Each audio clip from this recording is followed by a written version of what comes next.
स्वराज्य वार्ता, आवाज जनसामान्याचा। अंतुर्ली येथे श्री सीताराम मुंजोबा महाराजांची यात्रा संपन्न। मुक्ताईनगर तालुक्यातील अंतुर्ली येथे दरवर्षीप्रमाणे याही वर्षी श्री सीताराम मुंजोबा महाराजांची यात्रा मोठ्या उत्साहात संपन्न झाली। सकाळी मुंजोबाची पूजा करून यात्रेला सुरुवात झाली। यात्रेच्या निमित्ताने मुंजोबा मंदिरापाशी भंडाऱ्याचे आयोजन करण्यात आले होते। यावेळी भाविकांनी दर्शनाचा व भंडाऱ्याचा लाभ घेतला।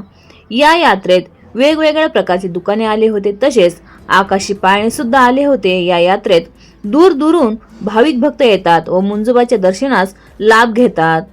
अंतुर्ली येथील श्री सीताराम मुंजोबा महाराज यांची यात्रा मोठ्या उत्साहात आनंदात संपन्न झाली। स्वराज्य वार्तासाठी किरण पाटील, मुक्ताईनगर, जळगाव।